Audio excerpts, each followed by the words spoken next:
Hola, muy buenas tardes. Muchas gracias a todos. Soy Silvino Puig, director de programación de los Cines LIS, director de programación y servicios generales. Quiero agradeceros la presencia a todos. Estoy encantado de tener cine, aunque sea de esta manera, con vosotros. Y antes de empezar, quiero agradecer a Daniel Monzón y a Fernando Franco que estén aquí con nosotros. Agradecer a Oronet Audiovisual por darnos soporte técnico desde nuestro departamento de marketing, a los socios de Cine Club LIS, a los socios del LIS, público valenciano y a todos los empleados de todos los cines de los cuales estamos deseando poder volver para abrir nuestras puertas y ofrecer el mejor cine. Agradecimiento también a la colaboración y participación de más cines del territorio nacional, los cines Alcázar de Plasencia, Aficine de Illes Balears, desde la región de Murcia el circuito Neocine, Cines Ortega y Avenida de Palencia, Cines Estrella de Ávila, Portugalete y Vizcaya, los cines Bayonti, Cines Vitoria, en Vitoria, los cines Florida, el circuito Areto de Guecho, Durango, Calahorra, Puente Genil y Arcos de la Frontera. En Donostia, Grupo SADE, Madrid y Barcelona Renoir y Madrid y Barcelona también los cines Verdi. Nada, explicaros un poco la mecánica de cómo va a funcionar este chat. Vamos a dar en breve paso a Fernando Franco y a Daniel Monzón para que pues entablen una serie de charlas de cine. Como veréis, hay una parte de chat en la que podéis saludar y poner lo que consideréis. Hay una parte de preguntas en la que podéis hacer preguntas.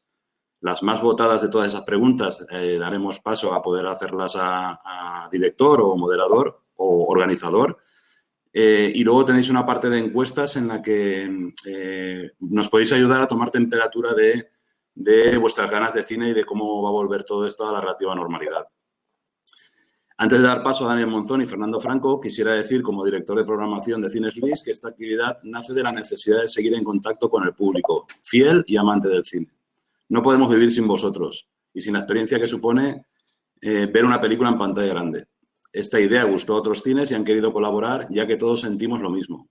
Aún no sabemos cuándo podremos volver, pero estamos barajando las fechas de finales de junio y principios de julio si todo va bien. ¿Y por qué no antes si las fases no lo permiten? Porque necesitamos tener un calendario de estrenos interesante para todos vosotros, de distribución, los esfuerzos que están haciendo para poder desarrollar un calendario de estrenos y así satisfacer la demanda de la audiencia que esperamos vaya creciendo con la evolución positiva de la cura del COVID-19. Respecto a los miembros de Cine Club, deciros que estamos buscando fórmulas para no dejar descontento a nadie. Somos conscientes que el estado de alarma sanitaria evidentemente no nos ha permitido acabar el curso, pero os informaremos de cómo compensar esta situación de cara cuando podamos reanudar el siguiente curso.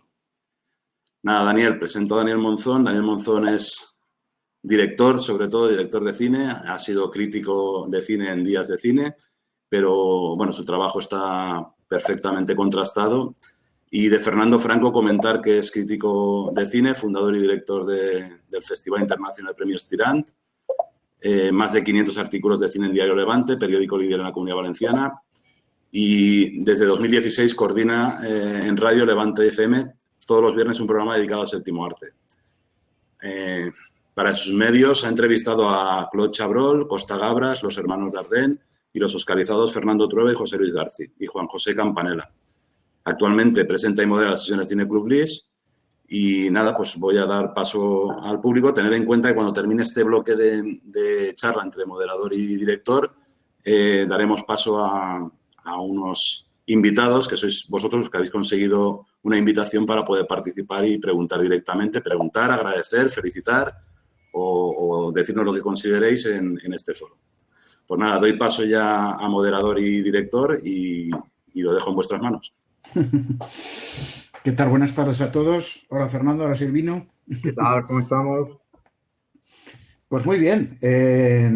Empecemos, Fernando, a charlar un poco.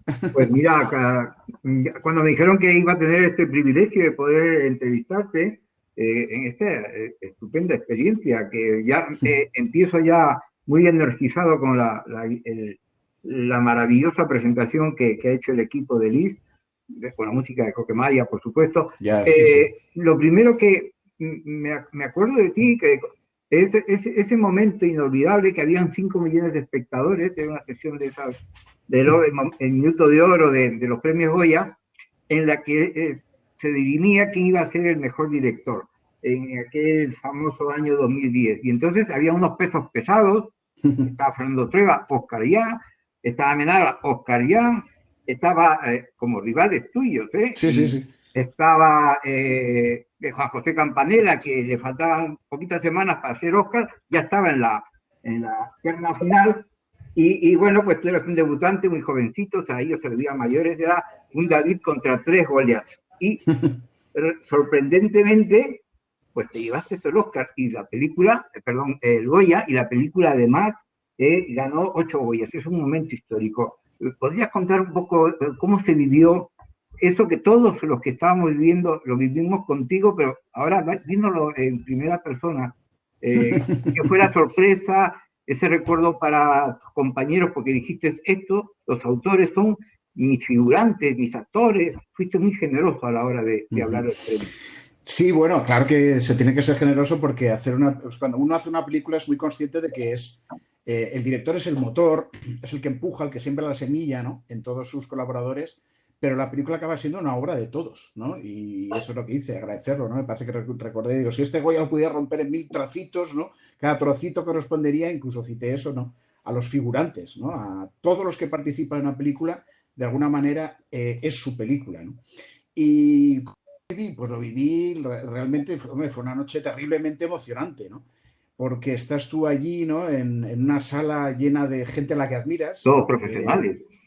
Claro, claro. Y de hecho los que votan pues son los actores, los Ellos, directores, los directores de fotografía, etcétera, frente a semejantes contrincantes, como tú muy bien dices, ¿no? Películas extraordinarias y que te llaman, hombre, hay un momento que cuando te citan en una tremenda alegría y al mismo tiempo te quedas como paralizado y dices, Dios mío, ahora de salir allí y decir algo medio coherente. afloraron un Pero poquito las lágrimas, ¿no? sí, sí, no, te las tragas, ¿no? Luego sales del escenario y te derrumbas. Me acuerdo, de hecho, que esa noche era, bueno, Pedro Almodóvar hacía tiempo que no aparecía por una gala de los Goya y estaba escondido entre bambalinas para salir precisamente a luego dar el Goya a la mejor película, Celda 211. Y cuando recogí mi Goya de dirección, me metí por bambalinas y me encontré a Pedro cara a cara, ¿no? Y me dice, enhorabuena, Daniel. Y yo, caray, Pedro, ¿cómo estás? No me lo esperaba en absoluto, ¿no? Encontrarla allí. Digo, esto sí que es una noche completamente fuera excepcional, ¿no? Sí.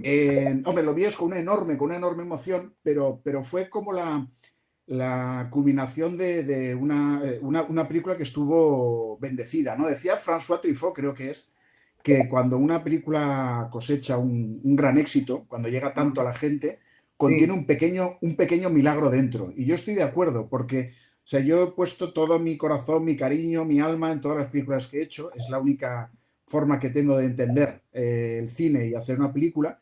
Pero hay algunas que de pronto están tocadas por una varita mágica y bueno, yo Zelda la hacía porque creía a muerte en la historia, todos le pusimos todo nuestro cariño, nuestra pasión, nuestro esfuerzo, pero fue un viaje que desde que la pasamos por primera vez en el Festival Internacional de Venecia, que consiguió un éxito tremendo. Yo recuerdo estar en la proyección del Festival de Venecia y ver cómo de pronto la sala entera, las 1.400 personas, se levantaban y aplaudían todos los títulos de crédito, que yo ya no sabía dónde ponerme, que veía a Antonio Resines, que la acababa de ver, que no lo había visto todavía, llorando, ¿no? Un Antonio Resines que tenía ya el trasero pelado de hacer cine, ¿no? Y que había vivido de todo, éxitos, fracasos y tal, llorar, abrazarme y decirme, esto lo he vivido muy pocas veces en la vida, Daniel, algo así, ¿no?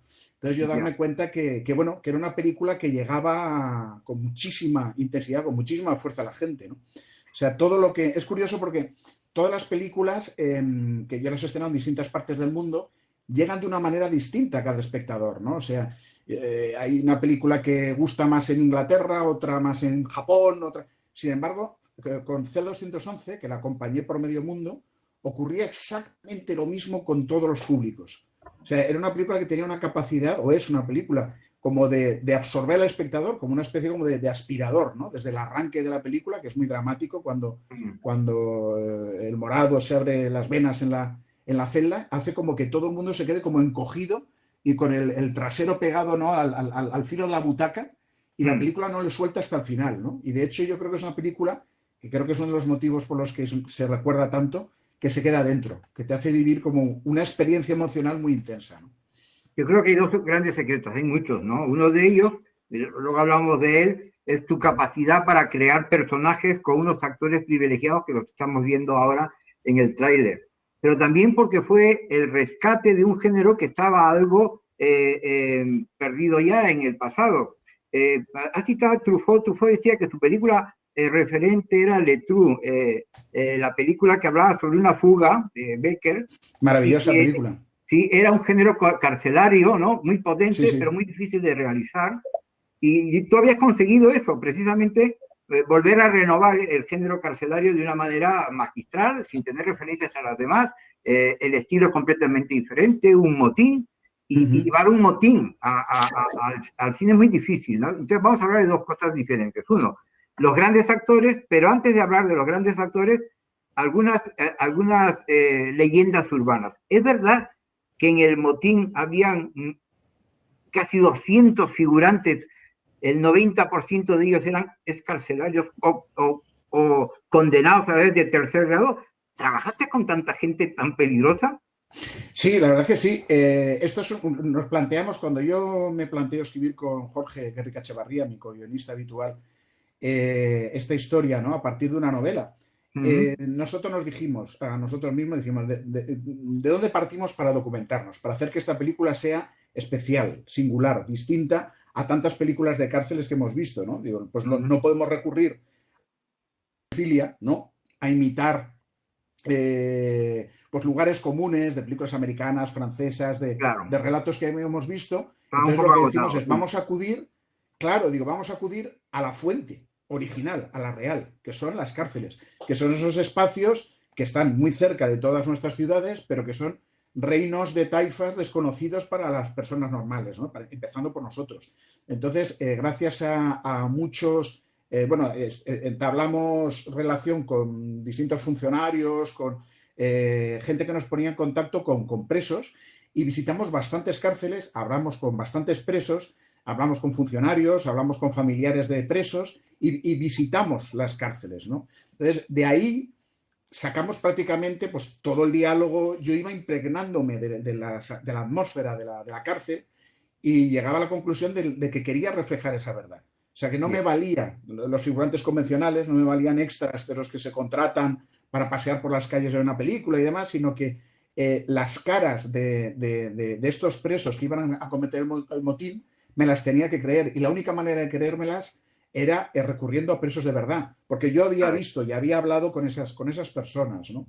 Entonces, a través de instituciones penitenciarias que se portaron realmente muy bien, entendieron la propuesta de la película, rodamos en una cárcel real, como era la cárcel de Zamora, que era una cárcel que estaba cerrada desde hacía como 15 años, la reconstruimos y conseguimos que un montón de presos en tercer grado, que son esos presos que ya solo van a la cárcel para dormir, pero durante el día pueden hacer trabajos, pues gente que había pasado apresada 10, 15, hasta 20 años, participara en la película como figurantes, como extras.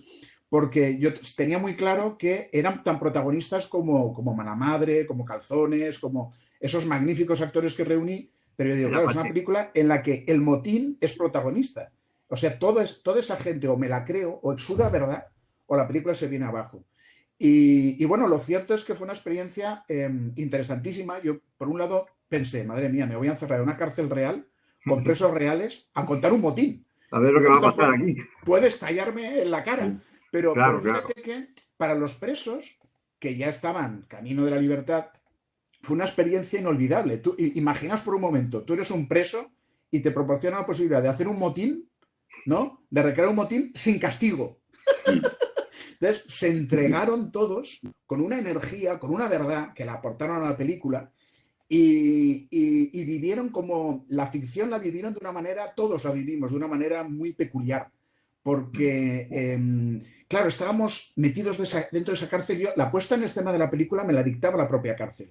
Yo no quería un decorado en el que puedes, como en otros casos, ¿no? Quitas una pared para poner la cámara y obtener más profundidad de campo, más, ¿no? O sea, cine en que manipulas, ¿no? Pues los decorados para obtener pues, planos más bonitos, más espaciosos. Yo lo que quería es que la propia cárcel y su espacio me condenara a la planificación. Es decir, Si tengo que rodar en una celda, tengo que meter la cámara pegada al actor y la cara del actor tiene que cobrar una presencia dramática, ¿no? Y una verosimilitud que de otra manera, si no hubiera rodado en un lugar real, no me hubiera proporcionado, ¿no? Entonces yo lo sentía, yo sentía cómo la cárcel me iba empujando a cómo tenía que rodar. Y de hecho, ensayaba con los actores y con los presos y siempre dejaba abierta la posibilidad a que los presos dieran su opinión, porque era un poco como la prueba del algodón. Si a aquellos les colaba lo que estábamos haciendo, entonces realmente la puesta en escena era acertada, porque ellos vivían la cárcel, la habían vivido y habían vivido motines, y si ellos lo vivían de una manera orgánica, yo sabía que estábamos haciéndolo de una forma realista, ¿no? Era el choque de personas totalmente real. Y luego está la composición de actores, ¿no? Es verdad que Luis Tosar estuvo trabajando 3 meses para conseguir esa voz que nadie conocía, que era la voz de Mala Madre. ¿Cómo llevaste esa relación con él? Sí, sí. Luis, que es un actor extraordinario, aparte de una persona enorme, o sea, es casi, o sea, es mejor ser humano que actor, con lo cual os podría decir la calidad, ¿no?, humana de Luis. Sí, estuvimos, él había hecho muchos papeles estupendos, como Te doy mis ojos, de Ciervo y ahí, Los lunes al sol, pero nunca había hecho un papel o caracterización, es decir, que le transformara, y esto le motivaba muchísimo, y yo le empujaba a que fuera una caracterización muy, muy espectacular, ¿no? O sea, él hizo deporte, sacó ese cuello de toro, ¿no?, esa forma de caminar. Estuvimos entrevistándonos con un preso que protagonizó varios motines y que había, de hecho, matado a algún que otro funcionario y estuvo como chupando mucho de estas entrevistas, ¿no?, con este preso, la actitud, ¿no?, de este preso. Y luego lo de la voz fue algo, porque en esa transformación es una propuesta que me hizo Luis que me pareció interesantísima, y yo le proporcioné un diario así de gordo, escrito por un preso FIES, que es como Mala Madre, para que él viera qué es lo que sentía, era todos los sentimientos de este preso durante un año encerrado en una celda de castigo. Entonces él lo leyó varias veces y cuando ya me propuso esa voz, ¿no?, única, dije, me parece extraordinario, es un cambio camaleónico y que vamos, que estamos viendo a Mala Madre, no a Luis Tosar, pero tienes que procurar que esta voz no te desgarre, porque van a ser muchas semanas de rodaje y no te preocupes, yo sabré colocarla en un sitio.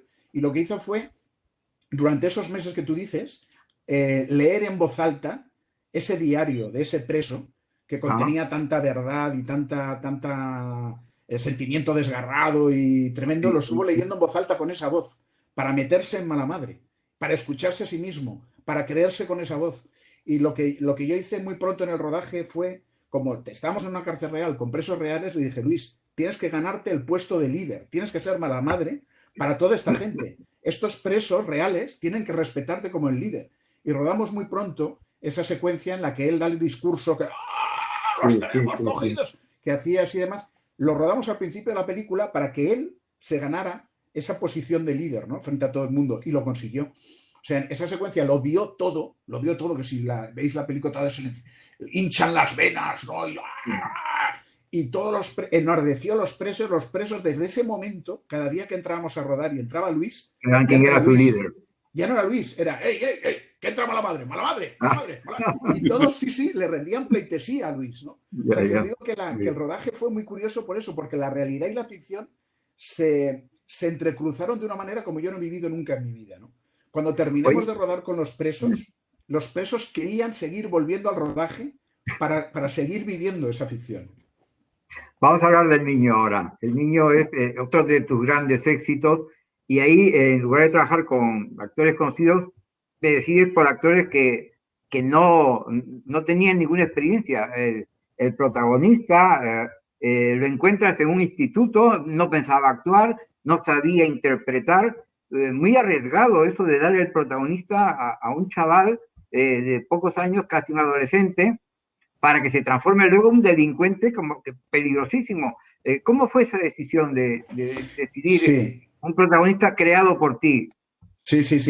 Es que, hombre, uno tiene que meterle riesgo, ¿no? A mí me gusta mucho retarme a mí mismo, pero además esto viene algo parecido a lo que me ocurrió con Celda 211. Cuando Jorge Enrique Echevarría y yo nos planteamos escribir una historia sobre lo que ocurre en el estrecho de Gibraltar, ¿no? Todo lo que es el trapicheo, el contrabando, ¿no? El narcotráfico, que era algo que lo tenemos a la vuelta de la esquina, pero que no se había tratado en cine. O sea, el Niño fue quien inauguró este tema, ¿no? Para el audiovisual español, para entendernos.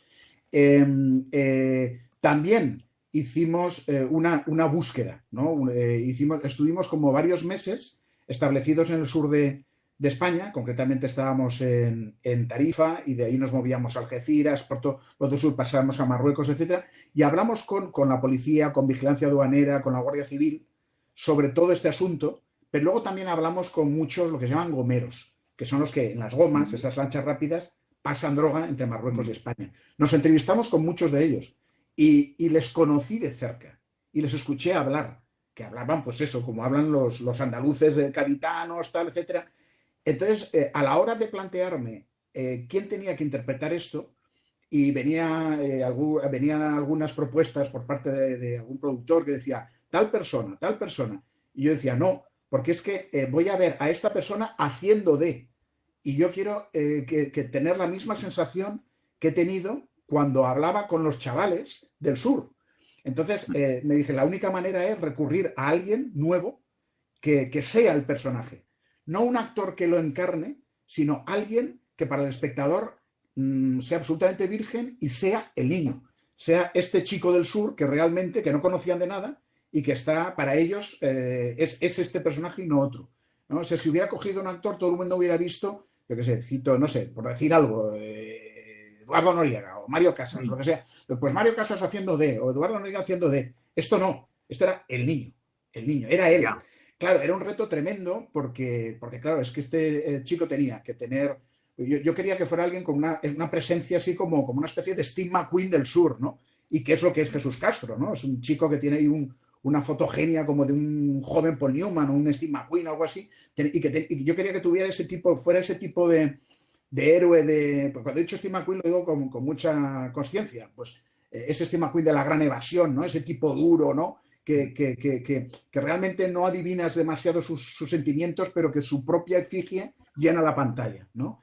Y esto fue, pues vimos a miles y miles de chavales de la zona hasta que dimos con Jesús y le entrenamos para que llevara él la goma. O sea, todas las escenas de acción, las escenas de acción en helicóptero las hace Luis Tosar y Eduard Fernández. O sea, que esta es una película cuya acción, por supuesto que teníamos coordinador de especialistas, gente que entrenaba, que vigilaba, lo teníamos todo medido, pero todas las acciones las hacen los propios actores, ¿no? Por esa búsqueda de la autenticidad que yo quería para la película.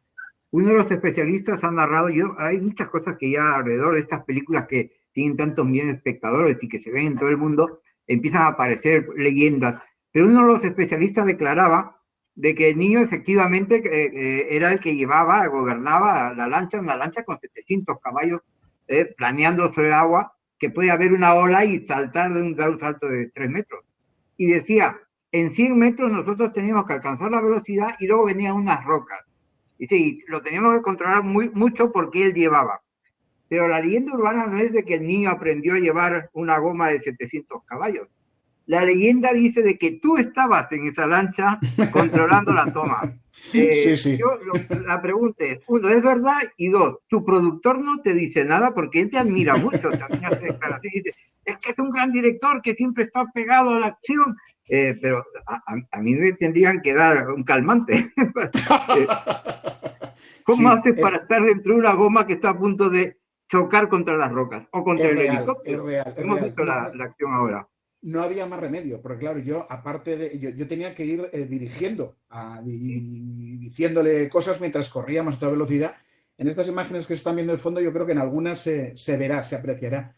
En la lancha, en esa goma, a esa velocidad, con unos golpes que daba, ¿no? Sobre el agua, pantocazos, los pantocazos que se llaman, algunas veces eran de muchos metros. Yo iba, en efecto, agarrado con un arnés, cogido con unas cinchas a la propia lancha, escondido entre los fardos de hachís. Iba con arneses.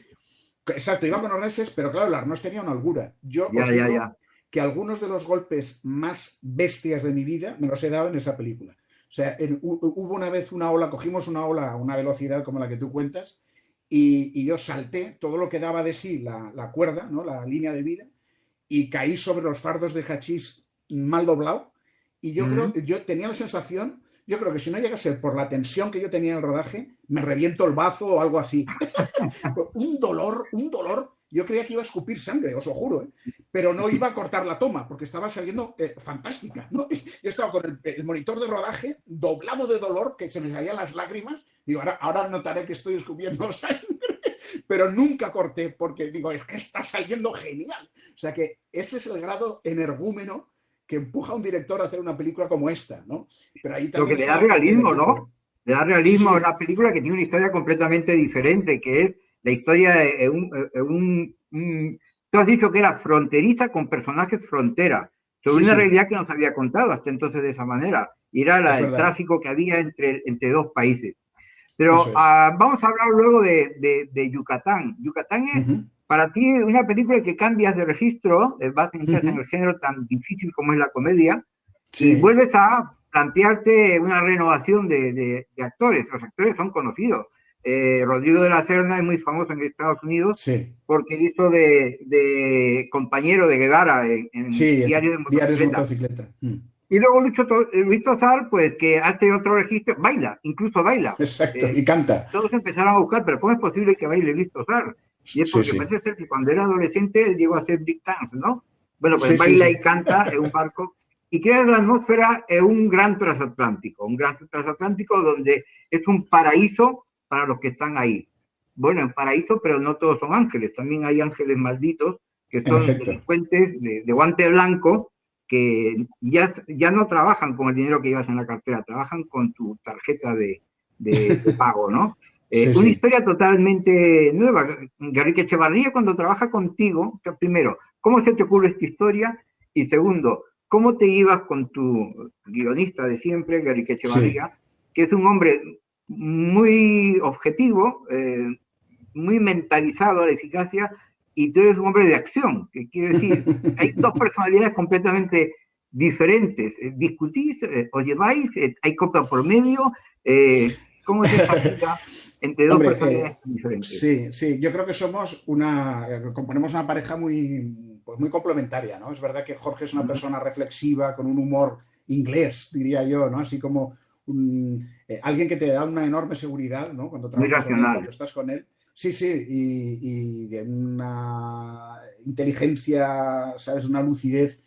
Pero es un gran compañero de aventuras, ¿no? O sea, es el complemento ideal para alguien tan activo, tan, ¿sabes?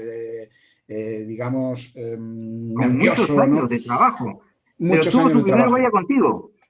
Sí, es verdad. El primer Goya. Luego te tiene que perdonar muchas aventuras. Sí. Pero fíjate que hacer una película es una aventura. O sea, es embarcarse en una aventura. Entonces, yo desde el arranque de esa aventura tengo a Jorge a mi lado.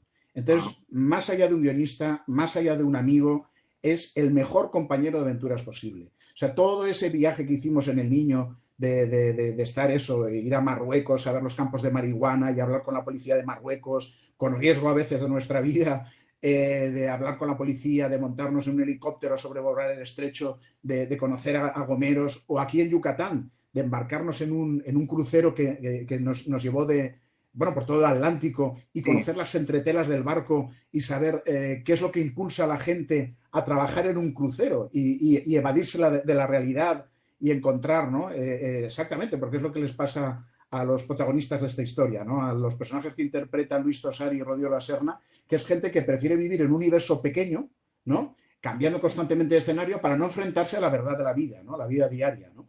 Y que ese juego de codicia, ¿no? Porque estoy un poco enlazando con lo que me decías, que es lo que me llevó a hacer Yucatán, ¿no? Primero el reto, el cambiar por completo de género, ¿no? Es una película que contiene números musicales, ¿no? Que es como una gran comedia que celebra el tipo de comedia clásica que hacía tiempo que yo no veía, pues como de un Blake Edwards, ¿no?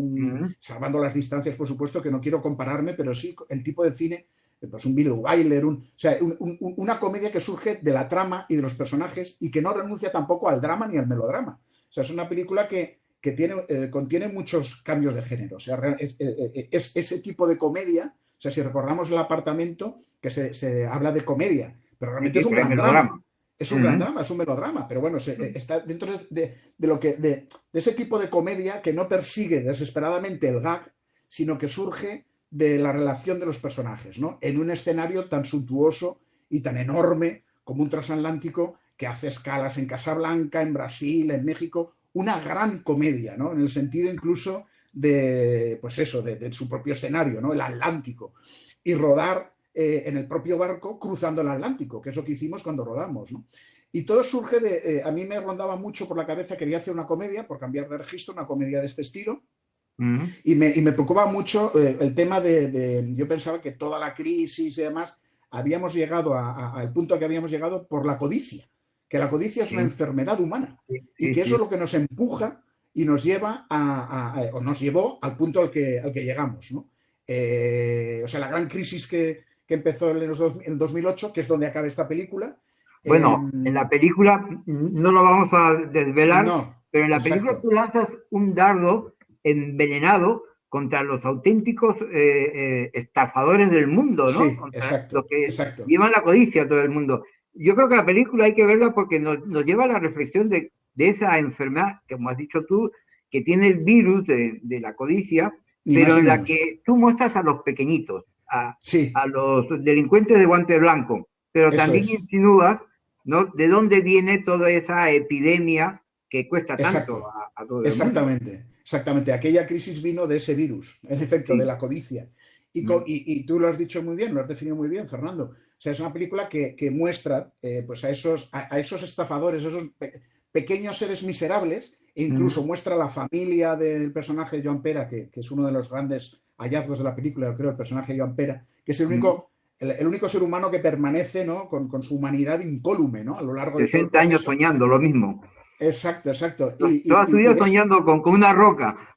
En efecto. Entonces, ves esa familia que está detrás del dinero, todo el mundo enfermo detrás del dinero, pero estos pequeños estafadores al final acaban topando, siempre hay un estafador mayor que uno, y acaban topando con la gran estafa que significó, pues en fin, no lo vamos a contar porque el que no haya visto la película yo creo... No, porque aún siguen libres si tú lo insinúas.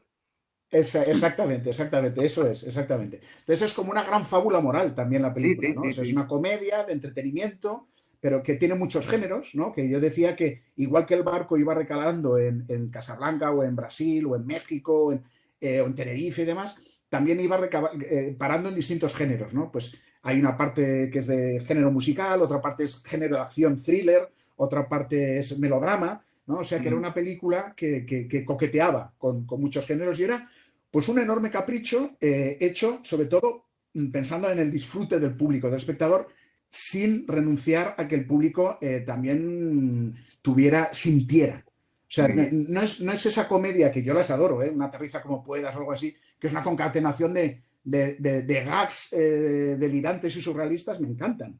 Pero era otro tipo de película, una película que los personajes tenían que afectarte y que hacerte pensar al final, ¿no? O sea, una gran fábula, pero con esa apariencia, mira este barcazo enorme y estos escenarios, ¿no? Tan exóticos. Sí, y el cielo. Sí, luego oye, pues siguiendo a Silvino, vamos a hablar si hay algo por ahí, ¿no? ¿Jorge Echevarría duerme tranquilo o le estás insinuando tú? ¿Qué puede pasar? Hoy mismo estaba hablando con Jorge, ¿no? A partir de una rectificación del guión que hemos escrito y tal, ¿no? Hay cosas. Sí, no. Bueno, como os decía, a mí me encantan los retos y cambiar de género y sobre todo lo que me guía es aquello que se me mete dentro y tengo que sacar, ¿no? O sea, esto en el personaje de la Caja Kovac, que interpretaba Timothy Hutton, que es mi tercera película, era un escritor de ciencia ficción y daba una charla sobre de dónde le venían las ideas y hablaba por Jorge y por mí. O sea, es como si se te mete algo, bueno, en estos tiempos la verdad es que hablar de esto no queda bien, pero bueno, como si te mete un virus dentro y la única forma de sacarlo es hacer la película, ¿no? O sea, para mí, para mí es de pronto, yo soy como una antena que está abierta y que de pronto hay algo, una idea, que se me mete dentro del cuerpo y que me empieza a obsesionar, que empiezo y la única manera de sacármela de encima es acabar convirtiéndola en una historia, una película que disfruten otros en una pantalla, ¿no? Entonces, yo ahora estoy metido en el proceso el confinamiento nos ha parado, ¿no? Pero yo ya estaba embarcado con mi equipo en mi siguiente película, que es muy diferente a las que he hecho hasta ahora, de nuevo, pero que estoy realmente muy, muy emocionado con ella. Es una adaptación de una novela que se me metió dentro, que leí hace años y de la que a través de mi productor en estas últimas aventuras compramos los derechos, que es Las leyes de la frontera de Javier Cercas, que es una historia ambientada en la España del 78, en la España de la transición, y es una historia de kinkis, como aquellas películas, ¿no? De Pisa, Perros callejeros, pero una historia de kinkis muy especial porque el punto de vista es el de un chico, un adolescente de clase media, normal, que se enamora profundamente de una kinky y que por ese amor, durante un verano, pasa al otro lado. Entra en su mundo. Entra en su mundo y vive como uno más de la banda de kinkis durante un intenso verano que le cambia para siempre. O sea, es una historia profundamente romántica que tiene componentes, tiene componentes pues eso, de thriller y demás, en esa España del 78, con todo comentarios sobre la transición. Sí, que todo era una duda. El año de la duda. Sí. O sea que es eso, es una película que es una película de época que yo creo que va a conectar poderosamente con los adolescentes que no conocen aquello. Para contarle ahora a un adolescente de entre 18 y 20 años o 22 años aquello, es como hablarles de una historia de una galaxia muy, muy lejana, pero cuyas pulsiones emocionales van a conectar muy de cerca con ellos. Porque era una época en la que, bueno, ya recordáis, ¿no? Cómo eran los kinkis, ¿no? Que buscaban, no habían sido invitados a esa fiesta de la democracia, ¿no? Y la buscaban pues a su manera, pues robando y luego, sobre todo, lo más importante es lo que os digo, es la historia de amor tan especial que se establece entre este chico que pertenece a una clase social y esa kinky que pertenece a otra completamente distinta. De ahí el título de la película, Las leyes de la frontera, ¿no? Que habla de cómo pasarte de la frontera y qué pasa con los condicionamientos sociales, ¿no? En una historia como esta. Sí, es una historia preciosa. Es un debate entre lo seguro y la aventura. Siempre la aventura, a pesar de los riesgos que supone. Pues va a ser muy bonita esa Sí. viniendo de ti y de Jorge Guerrique Echevarría. Sí. Yo estoy muy excitado con ello y lo único, bueno, que de momento estamos trabajando, yo estaba con todo el equipo y vamos a rodar el 15 de mayo, empezar el rodaje. Muy bien. Pues bueno, vamos a ver si podemos acercarnos por el rodaje. Muy bien. Pues ¿estáis invitados? No, Daniel, joder, siempre digo que eres mejor persona que director, de verdad te lo digo. No sé cómo tomármelo, pero bien. Muy bien. No, quiero decirte que los rodajes ahora, ¿qué?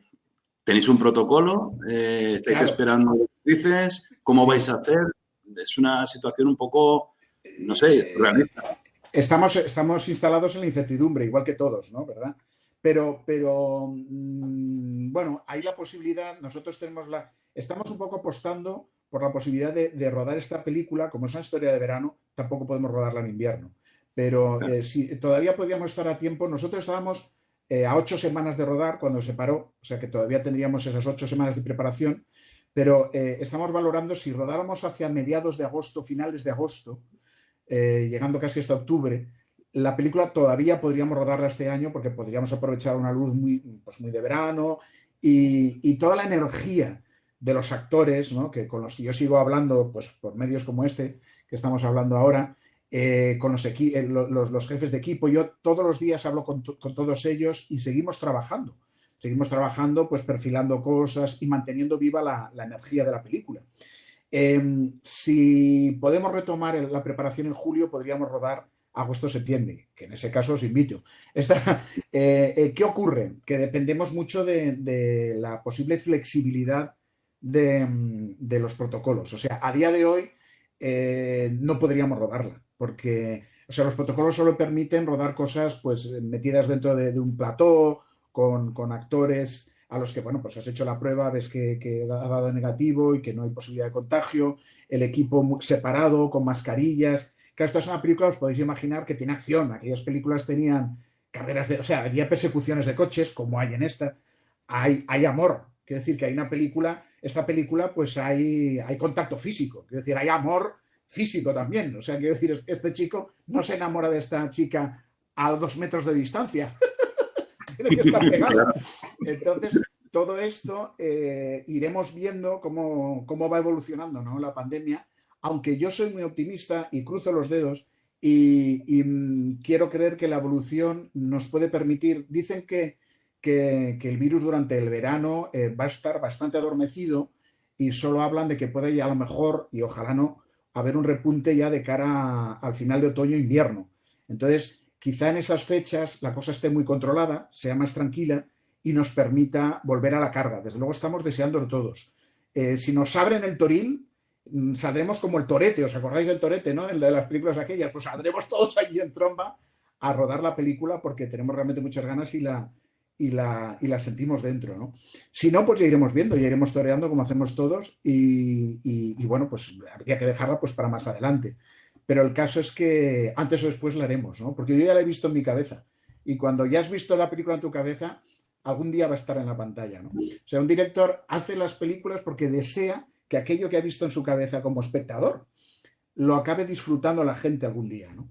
Yo cuando me siento por fin en una sala, que no puedo ser más feliz que en ese momento, y veo una película en la que yo he participado, proyectada en una sala como las vuestras, maravillosas, y veo los títulos de crédito finales y siento que la gente la ha compartido, la ha disfrutado, que ha entrado en aquello que durante años yo he estado pergeñando y deseando que les guste, eso no puede haber mayor placer en el mundo. Que me preguntaban, oye, al principio me preguntabas tú por los premios Goya, maravilloso. O sea, fue maravilloso el momento de los premios, recibí muchísimos con esa película y con otras películas.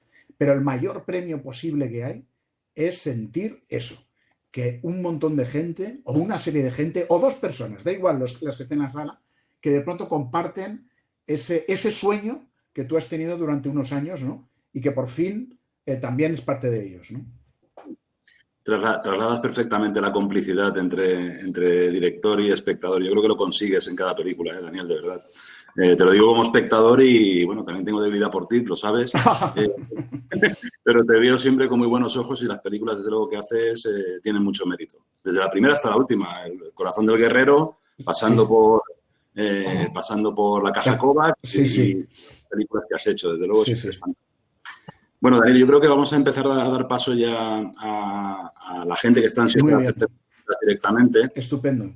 Nos vamos a ir a Barcelona, a los cines Renoir, que está Neus Flores, pues deseando preguntarte, felicitarte o me imagino que estará encantada de hacerte cualquier pregunta. Entonces, estamos esperando a que reciba la invitación, a ver si se puede conectar. Disculpar los problemas técnicos que puedan surgir, que somos nuevos en todo esto. Sí. No sé si hay problemas de comunicación o lo estáis viendo bien todos, pero de verdad es un placer ver todos los comentarios que estoy leyendo por aquí, que la verdad veo que hay mucha gente con ganas de cine. No sé si tenemos por ahí, si podemos conseguir la comunicación con Neus. Nada, Daniel, pues seguir un poco tu trabajo, desearte que la película siguiente que hagas pues tenga el mayor éxito posible, por supuesto. Vamos a seguir muy de cerca todo tu trabajo, desde luego. Y yo espero verla en vuestra sala lo antes posible. Sí. Mira, estoy viendo yo aquí en una lista de preguntas, ¿no? Distintas preguntas. Veo aquí una... Aquí, si queréis, mientras se conecta Neus, podemos leer alguna de estas. Aquí hay una que está muy votada. Sí, pues léemela tú mientras se conecta Neus, si quieres. ¿Qué consideráis? Es Natalie Pinzón. Gracias, Natalie, por la pregunta. ¿Qué consideráis esencial para una buena producción? Para aquellos que queremos comenzar en este mundo. Pues mira, una buena producción. Lo primero, intentar entenderte con esa persona que va a llevar la producción o equipo que va a llevar la producción, ¿no? O sea, esto es fundamental porque la producción no se puede entender nunca como el que vigila el dinero y el que dice, no, esto no se puede hacer o esto sí se puede hacer. Tiene que ser una producción creativa. Es parte del proceso de hacer una película, ¿no? El lidiar con el dinero con el que cuentas, ¿no? O sea, y siempre falta. Me acuerdo yo cenando un día con Guillermo del Toro que decía, Guillermo, hombre, tú, caray, has hecho películas de 100 millones de dólares, no te puedas quejar. Y dice, siempre falta el dinero, hermano, siempre. Da igual, da igual lo que hagas. Pues es verdad, es verdad. O sea, yo he hecho películas de tantos millones, de menos millones, y da igual que tengas el doble que la mitad. Hay un momento en que necesitas más, y entonces lo que tienes que hacer, eso tiene que empujarte a encontrar soluciones para llevar a cabo lo que necesitas. Y, por lo tanto, la persona o personas que llevan la producción han de ser cómplices creativos. No sé si esto contesta la pregunta. Hola, ¿qué tal? Ya tenemos ahí en pantalla. Daniel, no es Neus, es Víctor Villanueva de los Cines Florida de Vitoria.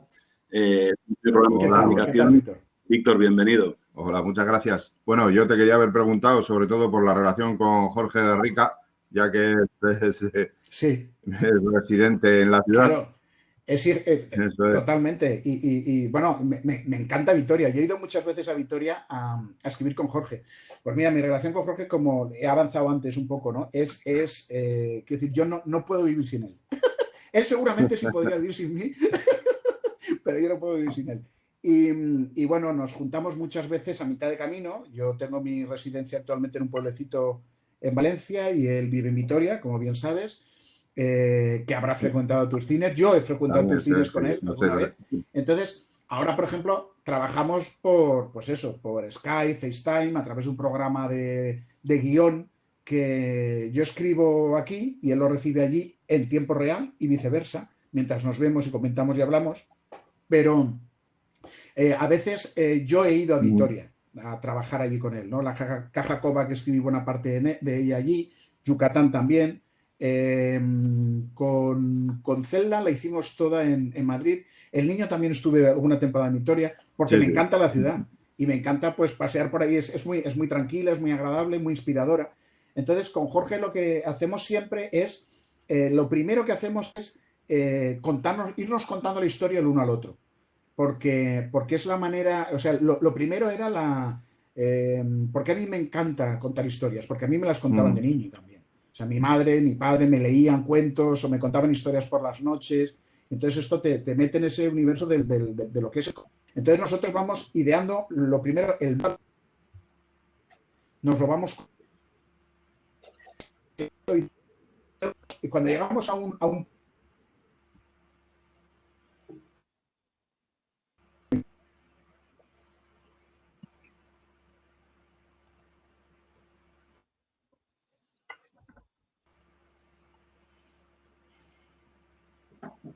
¿Hemos tenido algún problema de comunicación?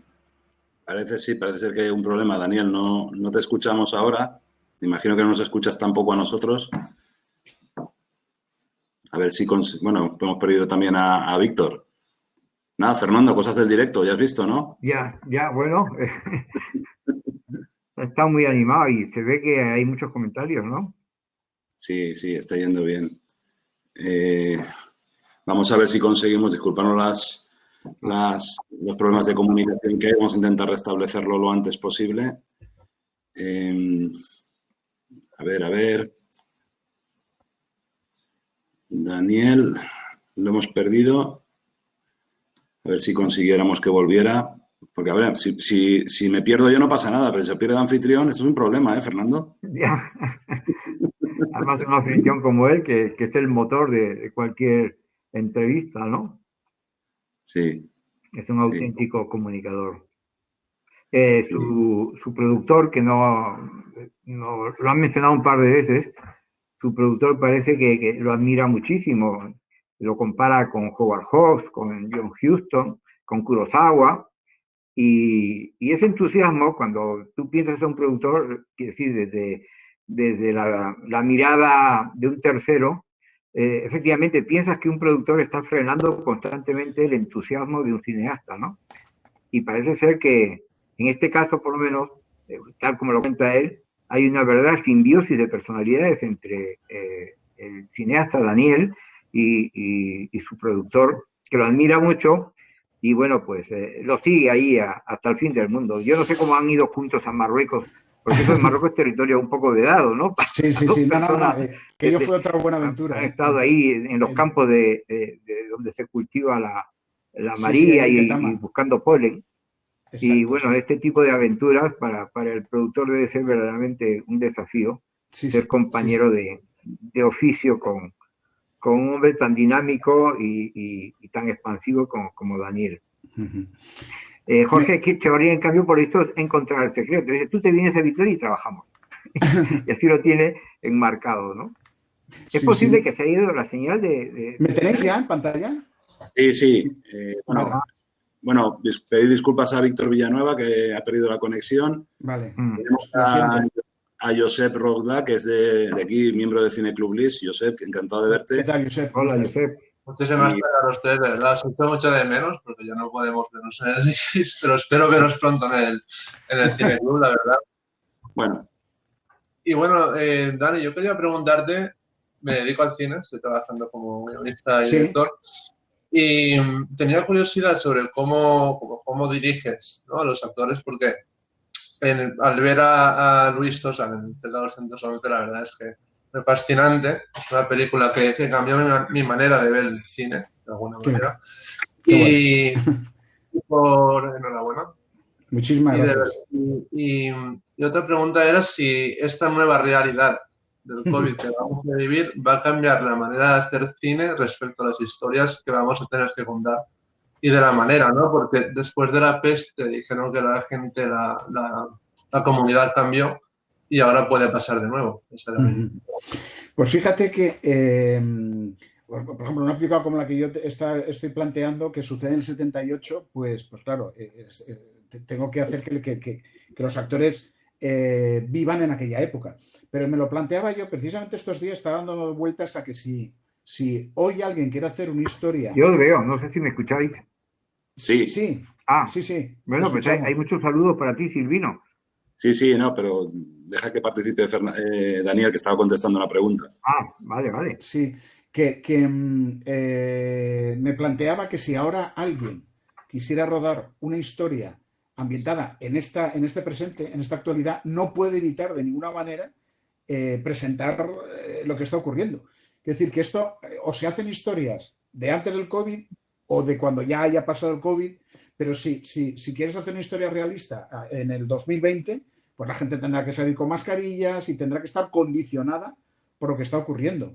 Lo cual no deja de ser, por cierto, un problema, porque es que todas las historias tendrán que contener, o sea, las que sucedan en el 20, ¿no? Tendrán que contener algo referente al COVID, y eso, la verdad, a mí me resulta, o encuentras un asunto muy interesante para hablar sobre este confinamiento, o puede ser un poco latazo, ¿no? Ver a los actores todos con mascarillas, etcétera. A la hora de trabajar con los actores, yo lo que sí que, pues tú quieres hacer, te diré algo que sí que aprendí con el tiempo, y es que yo de arranque, en mi primera película, hablaba antes que los actores. Es decir, como yo había escrito el guión, tenía clarísimos los personajes, me sentaba con el actor y me veía en la obligación de transmitir todo lo que yo creía que era el personaje, que era la historia, tal cual. Entonces, me di cuenta pronto que esto lo que hacía era castrar un poco el ímpetu que podía traer un actor. O sea, un actor lee el guión y se hace una idea del personaje y de la historia. Lo primero que debe él, escuchar qué lleva dentro, qué es lo que le ha sugerido el papel, qué le ha sugerido la historia, porque hay cosas muy interesantes que incluso tú, aunque la hayas escrito y hayas pensado mucho sobre ello, no habías caído en ese punto de vista. El actor es el que lo tiene que hacer humano, el que le tiene que dar carne al personaje. Entonces es muy importante saber cómo lo ha percibido, cómo lo ha vivido, cómo lo ha sentido. Entonces tú escuchas y hay cosas, hay regalos que te da el actor, que te hace caer en tal cosa, o preguntas que te hace, que si eres tú el que arranca imponiendo tu visión, te estás, digamos, que castrando o apartando muchas cosas que el actor te puede proporcionar. Entonces yo admiro profundamente al actor, porque el actor es vulnerable, o sea, está trabajando con su presencia, con su cara, con sus maneras, con su voz. Entonces, soy muy cariñoso, muy receptivo. También he aprendido a que hay actores que, no es el caso de Luis, que es un tío generosísimo con él y con todos, pero hay algún actor, que eso ya lo verás pronto, que a lo mejor necesita ser más frío, no tan cercano, porque hay alguno que se puede tomar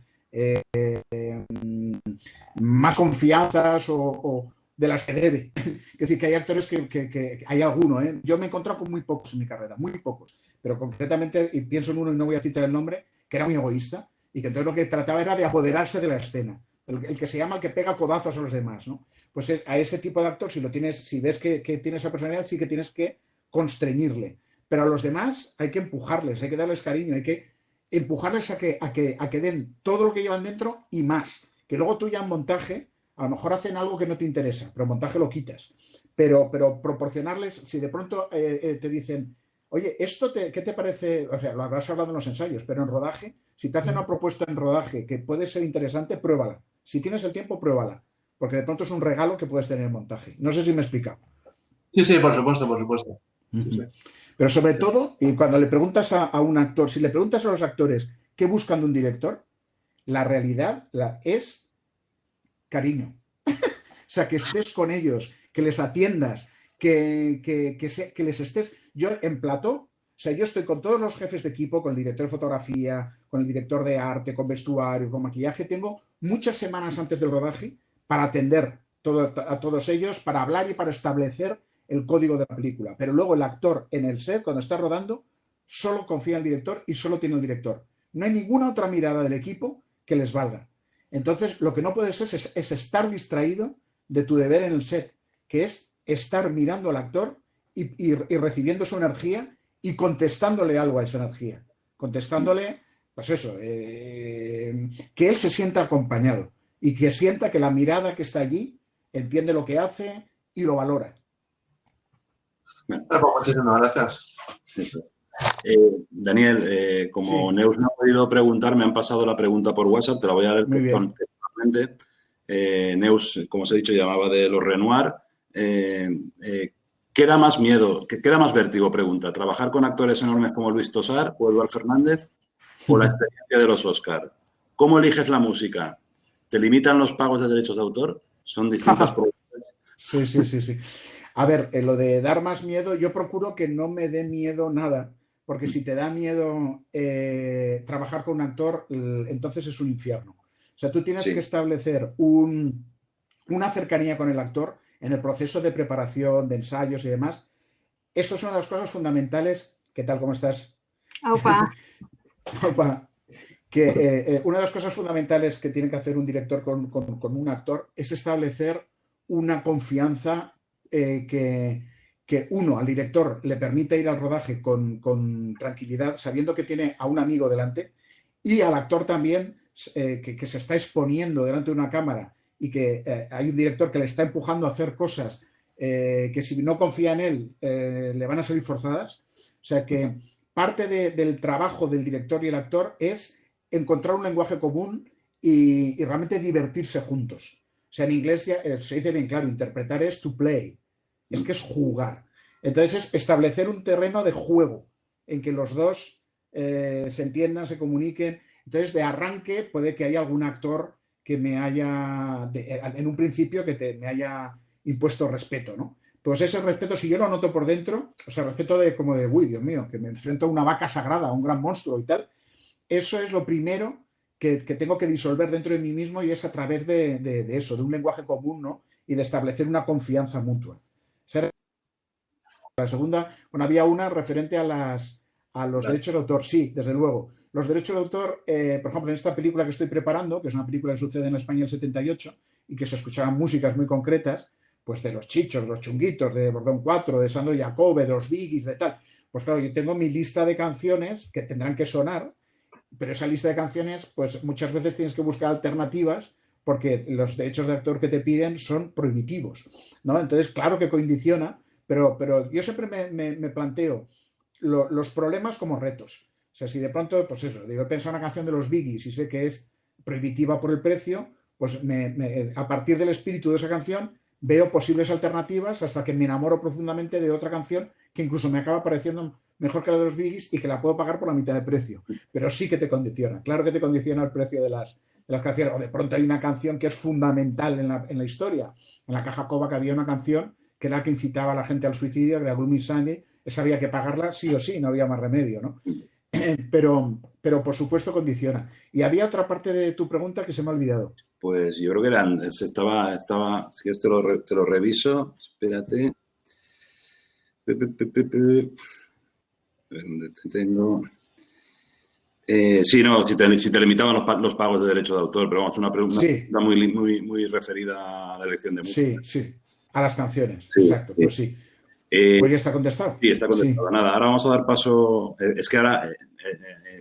vamos a dar paso a Alazne González, que viene de la FAP de los cines SADE de San Sebastián. Bienvenida, Alazne. Hola, buenas tardes. Bueno, mi nombre es Alazne, siempre es un poco complicado. Bueno, Alazne. Sí, eso es. Mi comentario era, siempre se infravalora una película tuya, que es ahora se me ha olvidado, de las primeras que hiciste fantásticas.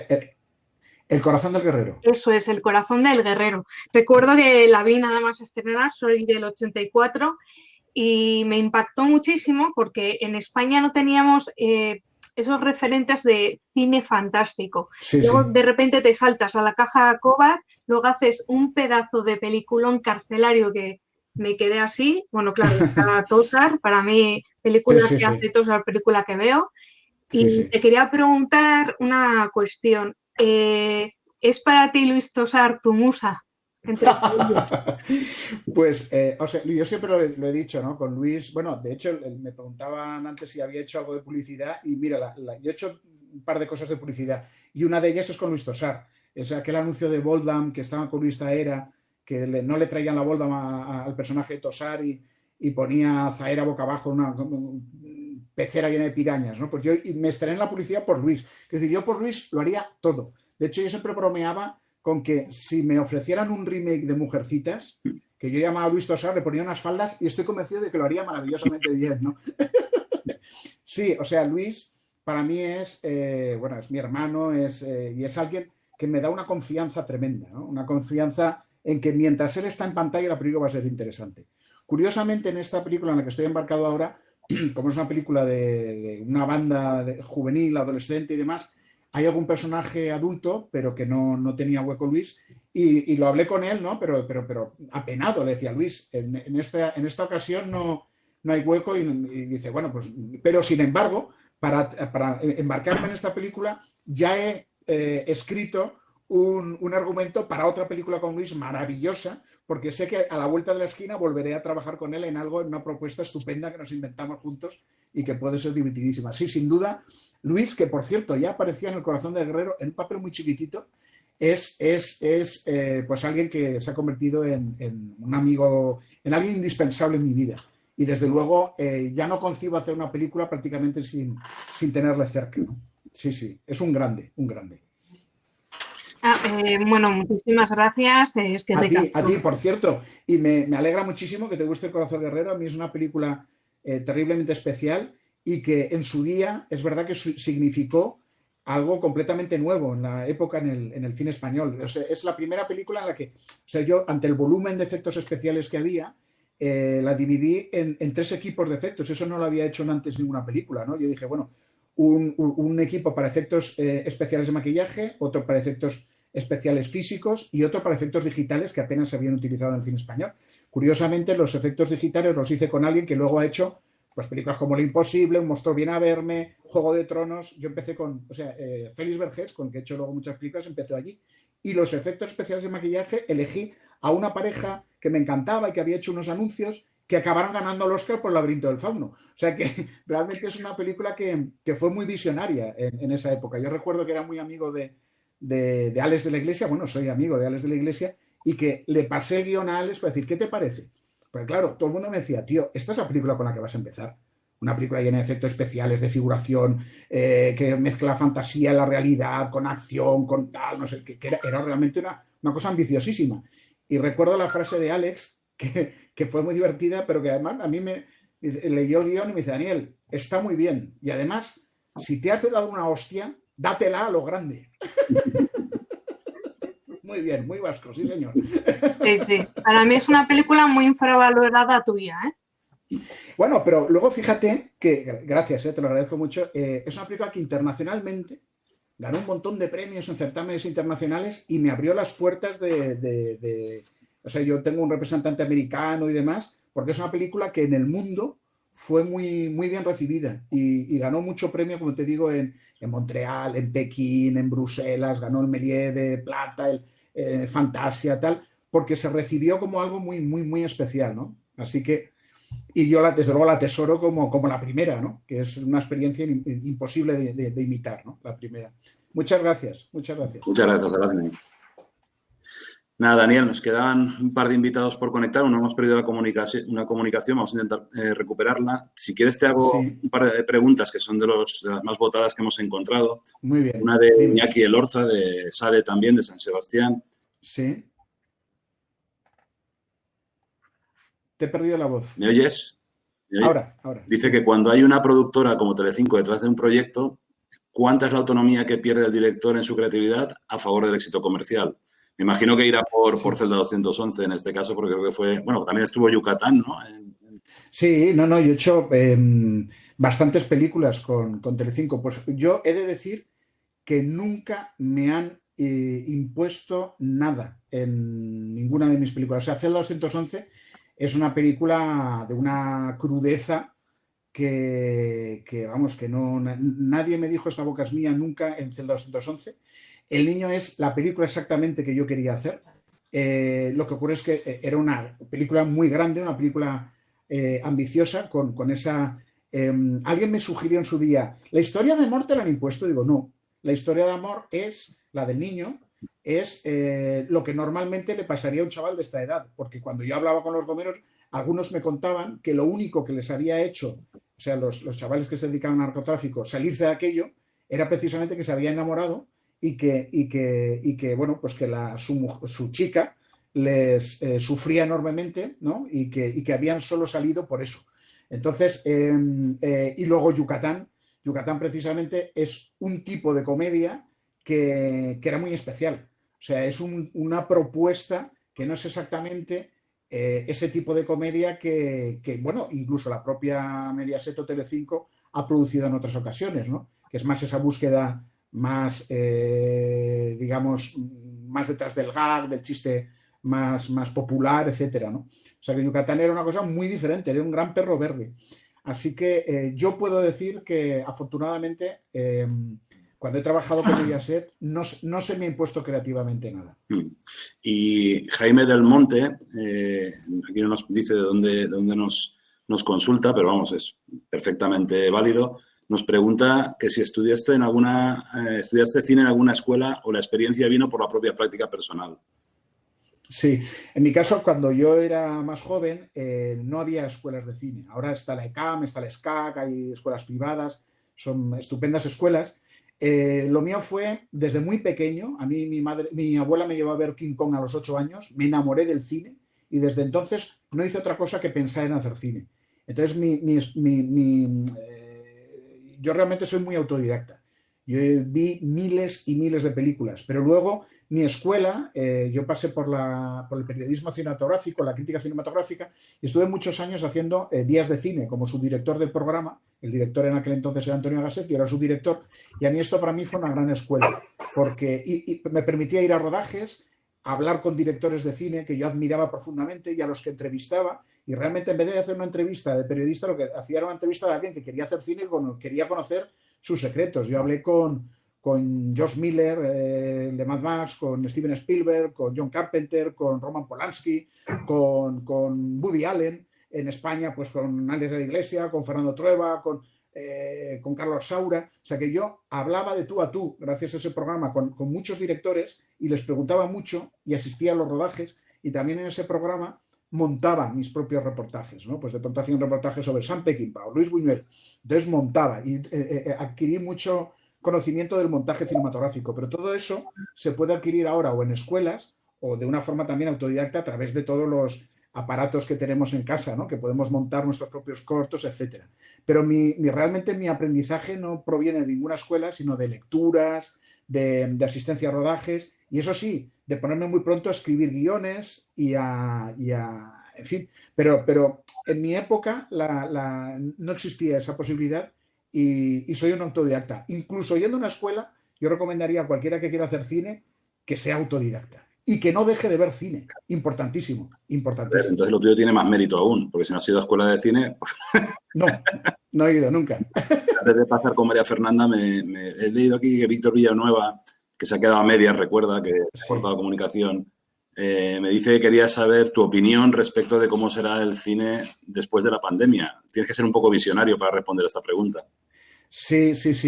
Hombre, si acudimos a lo que ocurrió después de la gran crisis del 29, que vinieron, pues el cine se convirtió en una de los entretenimientos esenciales de la gente. De hecho, hoy día la gente tiene una necesidad, ¿no?, de cine, que ahora lo está consumiendo pues a través de televisión, de etcétera, pero yo estoy convencidísimo de que en cuanto a la gente lo que quiere es recuperar todo aquello que le ha hecho feliz, ¿no?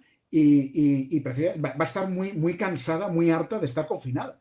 Entonces, va a tener esa necesidad de volver a recuperar el salir, volver al cine, disfrutar junto a seres humanos, porque somos personas que necesitamos del contacto humano.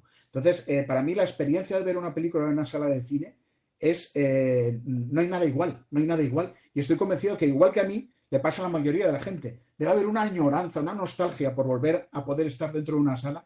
Que cómo será el cine, si se refiere a cómo se va a contar. Hombre, yo creo que va a haber un tiempo en que a lo mejor este tipo de producciones muy ambiciosas y muy complejas, a lo mejor se reduce, estará en función un poco de la normativa que impongan en los rodajes.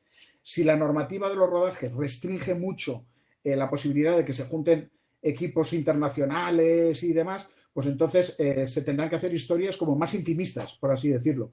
Pero lo iremos viendo poco a poco, ¿no? Yo, desde luego, lo que sí que creo es que esta etapa del confinamiento dará algunas obras interesantes. Seguro que hay algún cineasta que hace alguna película, alguna propuesta interesante sobre el COVID, pero fundamentalmente es un tema que yo creo que la gente va a huir. O sea, una vez hayamos salido de esto, no querremos recrearnos en ello. Y además es que es muy feo. Es que gente con mascarillas, que solo ves los ojos, ¿no? No es algo especialmente divertido. Podía serlo antes de que ocurriera, no sé, como una distopía para una película de ciencia ficción extraña. Pero una vez lo hemos vivido, yo creo que yo no lo quiero recrear. No quiero ir que me cuenten más lo que he vivido de una forma tan traumática, pero vamos, de luego no es grato realmente. Tenemos a Daniela María Fernanda, que es socia de Cine Club. ¿Qué tal, María Fernanda? Hola. Y imagino que voy a preguntarte. Hola, Cirino y Fernando. Encantada de verlos. Ojalá los pueda abrazar pronto. Daniel, bueno, primero decirte que ha sido una clase magistral hoy. Siento que estuve realmente en una clase online.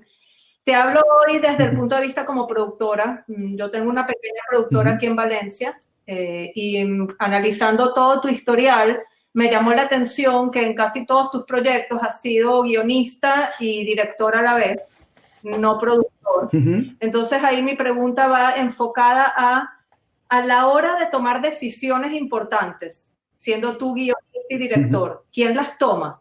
Yo desde el punto de vista de productora. Y segundo es, antes salió Joseph, nosotros hemos hecho trabajo con Joseph como director y estamos en un nuevo proyecto donde él es al final un joven Nobel, guionista y director, y hemos sentido muchas puertas cerradas al presentar en otras productoras para hacer coproducciones, para subvenciones. Nos han cerrado mucho las puertas por el hecho de decir, no tiene experiencia, es nuevo, búscate a alguien que tenga experiencia, al punto que nos llegaron a decir, mejor búscate una directora mujer que vas a conseguir mejores subvenciones. O sea, hemos llegado a encontrarnos con todas esas un poco de puertas cerradas. Y bueno, tenemos esa incertidumbre porque es un proyecto muy bonito, además en valenciano una parte. Bueno, son las preguntas y gracias. Vale, muy bien. Pues, a ver, respondiendo a la primera parte de tu pregunta, en principio, las decisiones creativas las tomo yo, ¿no? Porque quiero decir, el productor con el que trabajo confía en mí, pero yo hago partícipe al productor de esas decisiones, quiero decir que las discuto con él y desde luego pueden venir condicionadas por algún problema de presupuesto, ¿no? ¿Qué te diré yo? Si digo, oye, pues me encantaría que esta película la protagonizara Daniel Day-Lewis. Y dice, vale, lo que ocurre es que todo el presupuesto que tenemos es lo que sería su caché. O sea, eso evidentemente es un condicionante, ¿no? No, pero fuera de bromas, sí que lo que son las decisiones creativas, yo procuro tomarlas con todo el equipo, pero desde luego yo he de creer en ellas. O sea, la única forma en la que yo entiendo una película es creyendo en ella, creyendo en cada una de las decisiones que se toman, ¿no? Entonces, si hay un problema que procede de producción, que tal localización, una localización de la que yo me he enamorado, que creo que funciona la secuencia muy bien allí, pero que significa un gran gasto para la película, entonces el productor me dice, vamos a ver, esto es una balanza. O sea, si realmente esta localización hace que la balanza vaya hacia allá, pues tendrás que o quitar algo o adaptar algo para que se vuelva a equilibrar, o replantearte esa localización para que esté equilibrado. Entonces, yo tengo que ser muy consciente de que cualquier decisión creativa que tomo no puede desequilibrar la balanza del presupuesto. Y no sé si me explico. Por eso, quiero decir que tengo que ser muy consciente de que mis decisiones creativas están condicionadas por un presupuesto limitado. Que te digo que es limitado para mí, o para Guillermo del Toro, o para cualquiera que hace una película, ¿no? Y en cuanto a lo de tu proyecto, es verdad que a veces es muy injusto, ¿no? Pues ahora parece que sí, que hay mucho apoyo, ¿no? Por el ministerio ahora pues da muchos puntos a todo lo que significa una película escrita, dirigida por una mujer y demás. Todo me parece bien, siempre y cuando no se discrimine una buena historia porque viene firmada por un hombre, ¿no? O sea que, y entonces de pronto hay gente que con un cierto cinismo te dice, no, pues búscate una mujer. Y digo, primero partamos de que la historia merezca la pena y que aquel que la tiene dentro también merece la pena. Entonces, por desgracia es verdad que muchas veces si esa persona no ha hecho nada previamente, resulta más complicado pues eso, que se invierta dinero, que tal, pero no sé, mira, te pongo un ejemplo. Fede Álvarez, que es un hombre que ahora está metido en la industria americana, él hizo en YouTube un cortometraje, él es uruguayo, ¿no? Hizo un cortometraje de unos extraterrestres que asolaban Montevideo. Y lo hizo él en su casa con poco dinero, un corto maravilloso que colgó en YouTube, y al día siguiente se convirtió en viral y al poco le llamaron de la industria americana, llamó Sam Raimi, hizo el remake de Posesión Infernal, luego hizo aquella película de terror de No Respires, luego hizo una parte de estas del hombre de las novelas de Stieg Larsson. Es decir, que lo que sería estupendo es que tuviera una pequeña carta de presentación que demostrara su capacidad.